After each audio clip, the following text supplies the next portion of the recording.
5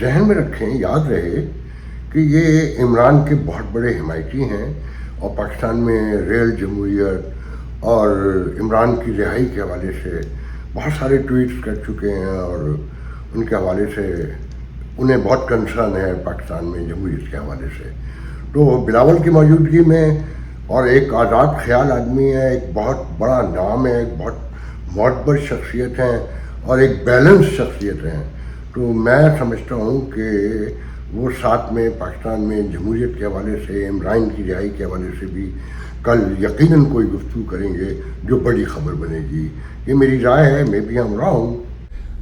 N Pietersen ہے جو بھٹو اور زرداری دور میں اور یوسف رضا گیلانی دور میں پاکستان میں امبیسڈر ہوا کرتی تھیں, وہ اس خطے کے معاملات کو خوب سمجھتی ہیں, یقیناً انڈیا کے بھی سمجھتی ہیں. پھر ساتھ میں مائیکل مڈمیل, مجھے ان کا کیوں آتا ہے بیچ میں, وہ سائلنٹ ہے کیا, ساؤتھ ایشیا کے وہ کہا جاتا ہے کہ ایکسپرٹ ہیں.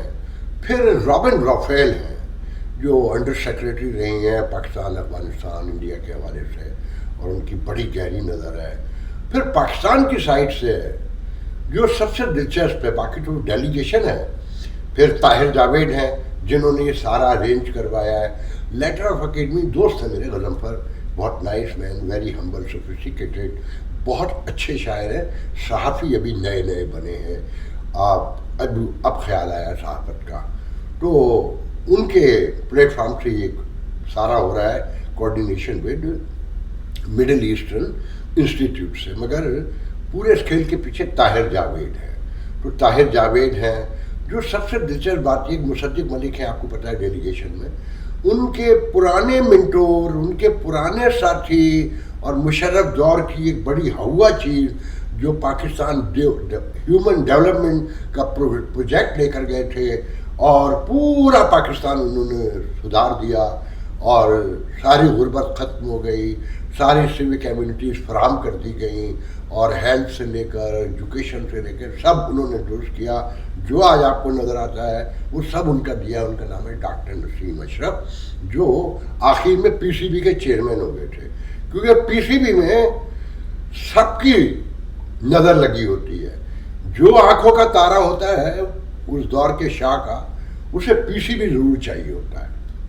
تو آپ سمجھ لیں وہ نسیم اختر جو مشرف کے ساتھ غروب ہو گئے تھے, اور کوئی پتہ نہیں تھا, جہاں تک جو لوگ کہتے ہیں کہ دبئی میں مشرف کے اور کے ساتھ مل کر انہوں نے ہاسپٹل بنایا اور وہ چلا رہے تھے. اب وہ نسیم اشرف بھی زندہ ہو گئے. پچھلے دنوں جہاں پر سائن پرچی بھیجی گئی تھی نا کہ مطالبہ کیا جائے کہ فیلڈ مارشل بنایا جائے, اس فنکشن میں بھی موجود تھے. تو مصدق ملک کو جب یہ ہیومن ڈیولپمنٹ کا پروجیکٹ لے کر گئے ہیں مشرف کے پاس, تو ساتھ لے کر گئے تھے. مصدق ملک اسی دور کا تحفہ ہے, اور اب اینٹی اسٹیبلشمنٹ پارٹی نون لیگ کا حصہ ہے, یو نو دیٹ. اور اب وہ بہت بڑے مسلم لیگ کے مدبر ہیں, اور انہیں وزارت پیٹرولیم سے ہٹایا گیا, تو وہ بہت ناراض ہوئے. تو یہ ایک بہت بڑا شفٹ ہے کہ نسیم اشرف دوبارہ زندہ ہو گئے ہیں, اور اب وہ پاکستان کی نئے سرے سے جو ان کے جانے کے بعد پاکستان خراب کر دیا گیا اسے درست کریں گے. میں اس پر بہت سارے واقعات سنا سکتا ہوں جو میرے اور نسیم اشرف کے درمیان ہے, مگر وہ وقت نہیں ہے اس وقت. تو وہ ہیں. پھر ایک نیا ہیوسٹن سے ہی بیسکلی لکھا تو گیا ہے, ٹرائل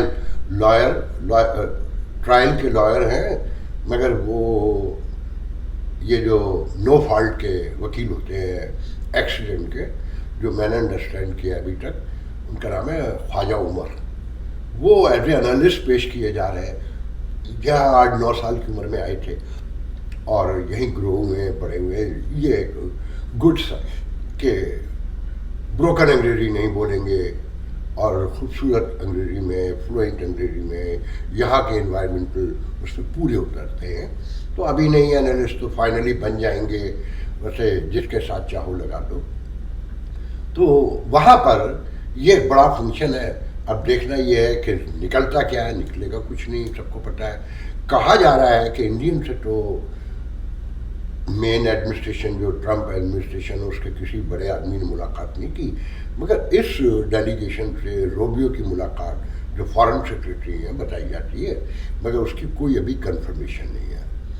تو یہ ایک طرف تو یہ ہو رہا ہے کہ امریکہ کو کشمیر کے لیے راضی کرنا ہے کہ جی سازشی کرے. 5 بار یہ بھی پہلے بتایا جا چکا ہے ان پروگراموں میں، امریکہ 5 بار پہلے بھی کہہ چکا ہے. اس دفعہ پھر لالی پاپ ہے، لیٹ سی، دعا ہے ہماری کہ اللہ کرے ایسا ہو. مگر ساتھ میں ایک دلچسپ خبر یہ ہے کہ وہ طاہر جاوید جو انویسٹمنٹ کے مشیر ہو گئے تھے پی ڈی ایم حکومت میں، پہلی حکومت میں، مگر نوٹیفیکیشن سے پہلے ہی انہیں فارغ کر دیا گیا تھا. اور کہتے ہیں ان کا ہی الزام ہے طاہر جاوید کا کہ انہیں تنویر احمد نے لابنگ کر کے ان کا ریکارڈ یہاں کا بھیج کر انہیں فارغ کروایا تھا. مگر انہوں نے اس فنکشن کے لیے اپنے نام کے نیچے جہاں بہت سارے عہدے لکھے ہیں اس میں یہ بھی لکھا ہے کہ former state minister, former investment minister of Pakistan. تو یہ سب کچھ ہے، مگر ساتھ میں یہ بھی ایک بات بتانا بہت ضروری ہے کہ اس سے آپ کو اندازہ لگے گا کہ یہ پاکستان میں جو اتنی پذیرائی ہوتی ہے اس قیادت کا ذہنی حال کیا ہے. ہمارے جو چھوٹے بھائی ہیں جرنلزم وائز ہم بالکل الگ لوگ ہیں اور بہت کلوز تعلق ہے. فیصل عزیز خان، بہت لوگوں نے نام سنا ہوا ہوگا، بول ٹیلی ویژن کے آج کل پریزیڈنٹ ہیں، اینکر رہے ہیں بول ٹیلی ویژن میں، جیو کے بیورو چیف کراچی رہے ہیں، وہ آئے ہوئے ہیں آج کل. تو یہاں ایک تنظیم ہے جو آخری سسکیاں لے رہی ہے اب، آج کل اس کا نام ہے PAGH. وہاں ان کو بلایا گیا تھا کہ کمیونٹی سے انٹریکشن کے لیے. تو طاہر جاوید کو جب پتہ چلا تو انہوں نے اس کے سیکرٹری عامر عسکری زیدی کو، جو میرے کنفرم ذرائع بتاتے ہیں، فون کر کے، اور یہ میں پورے اعتماد سے کہہ رہا ہوں اور پورے ایمانداری سے کہ مجھے فیصل عزیز نے ابھی تک نہیں بتایا، جس پر مجھے شدید غصہ ہے کہ میری ملاقات بھی نہیں ہوئی جب سے اس سے ان کے اس پروگرام سے 1 دن پہلے ہوئی تھی. تو عامر عسکری زیدی جو سیکرٹری ہیں PAGH کے، اور بہت ہی ہیومرس، بڑا ہمبل اور بہت ہی کہنا چاہیے ٹورڈس کمیونٹی بہت ہیلپ فل، اور واقعی کچھ کرنا چاہتے ہیں مگر وہ کر نہیں پائیں گے کیونکہ جہاں ہر جگہ سازشیں ہوں وہاں کچھ نہیں ہوتا ہے. انہیں طاہر جاوید نے فون کر کے باقاعدہ تھریٹ کیا. میں ڈائریکٹ یہ کہہ رہا ہوں کہ تھریٹ کیا، اور یہ کہا کہ آپ نے عزیز خان کو بلایا ہے، فیصل عزیز خان کو، آپ انہیں نہ بلائیں.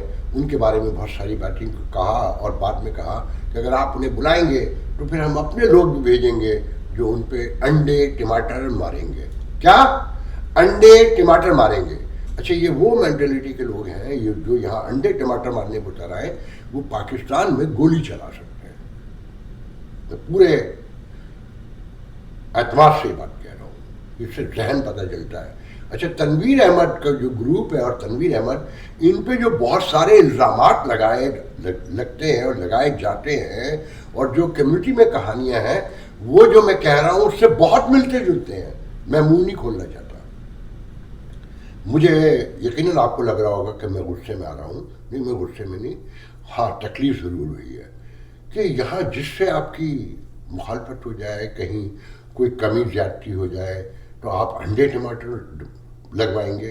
گو کے بعد میں انہوں نے کوئی آدھے 45 منٹ کے بعد، گھنٹے کے بعد فون کر کے کہا کہ نہیں ٹھیک ہے آپ کر لیں اور میں اپنے الفاظ واپس لیتا ہوں. مطلب جاگیردار نے، وڈیرے نے اجازت دے دی کہ جا بھائی عیش کر. تو آپ اس سے ان کے ذہنوں کا اندازہ لگائیے کہ یہ کون لوگ ہیں اور یہ کس پالیٹکس میں ہیں. اچھا، اس میں جو ان کو چڑھا رہے ہیں، یہ آج کل جو لاہور کا ایک میڈیا مافیا ہے جو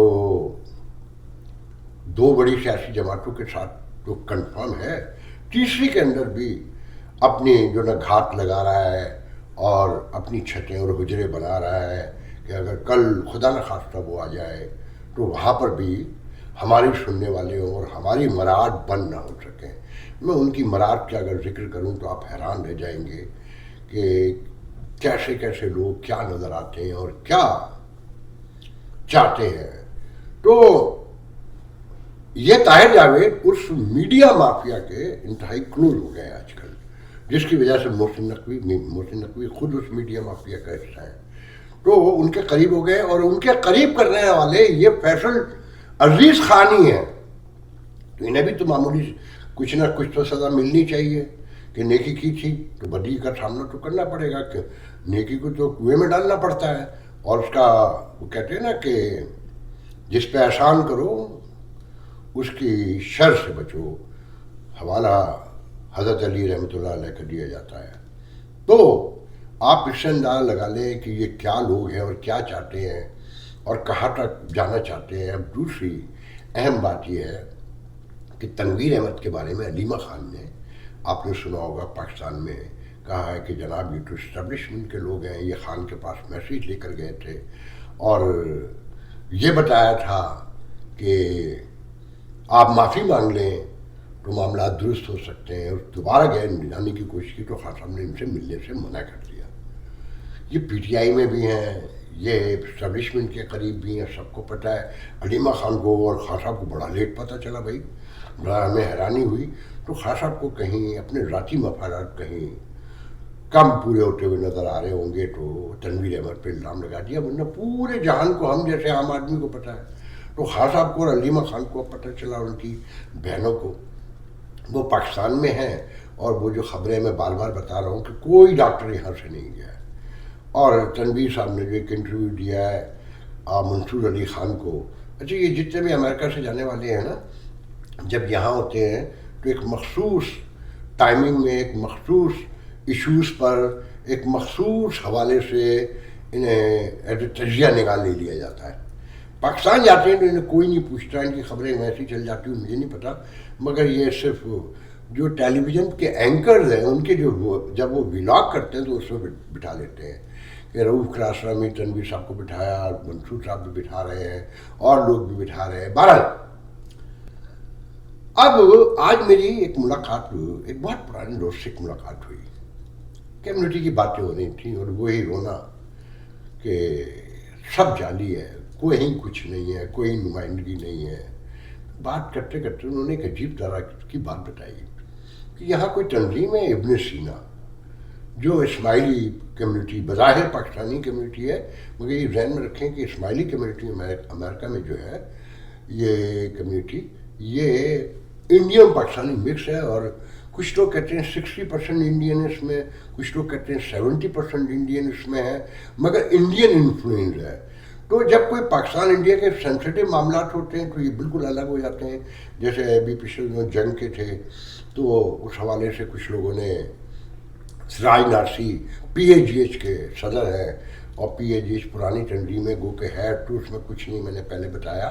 ہاں اس میں یہ ہے کہ یہ پی اے جی ایچ روزنبرگ میں کمیونٹی سینٹر کا پلاٹ خریدنے کی کوشش کر رہی ہے. نئی بلڈنگ بنے گی, یہ جو ابھی بیسونیٹ پر ہے یہ بیچ دیا جائے گا, اور جم خانہ بنانے کا خواب ہے, ممبرشپ کے پیسے آئیں گے. تو یہ خواب جو بتایا جاتا ہے وہ عسکری, عامر عسکری کا ہے, مگر مجھے یقین ہے کہ اندر ہی لوگ موجود جو ہے یہ کام نہیں ہونے دیں گے, کیونکہ یہ ہماری شناخت ہے. اور پھر اندر گروپ ہے, ایک گروپ کہتا ہے کہ یار ان لوگوں کے ساتھ, وہ دانشور ہے, وہ بڑا عقل مند گروپ ہے اور بہت ذہین گروپ ہے, وہ کہتا ہے یار ان لوگوں کے ساتھ کام ہو سکتا ہے آپ کے خیال میں. وہ کہتے ہیں یار اتنے اوور کانفیڈنٹ آدمی کے ساتھ کام ہو سکتا ہے کہیں, کہ اسے ہم نے قابو کر کے رکھا ہوا ہے کہ زیادہ نہ بولے. مائک بھی دیتے ہیں تو سب مشترکہ طور پر طے کر کے دیتے ہیں کہ دینا ہے مائک یا نہیں دینا ہے. تو یو کین امیجن. تو ایک تو یہ ہو رہا, ساتھ میں جو میں بتاتا ابن سینا کی, کہ ابن سینا میں وہ سارے جو تنظیم ہے وہ اسماعیلیوں کے پاس ہے, اور اس میں ایک بڑی شرط ہے کہ اس کا کوئی نان اسماعیلی ڈائریکٹر نہیں ہو سکتا. پاکستانی کہلاتے ہیں مگر اسماعیلی ہوگا ڈائریکٹر, باقی کوئی نہیں آ سکتا. مگر اسماعیلی امریکن پاکستانی کمیونٹی میں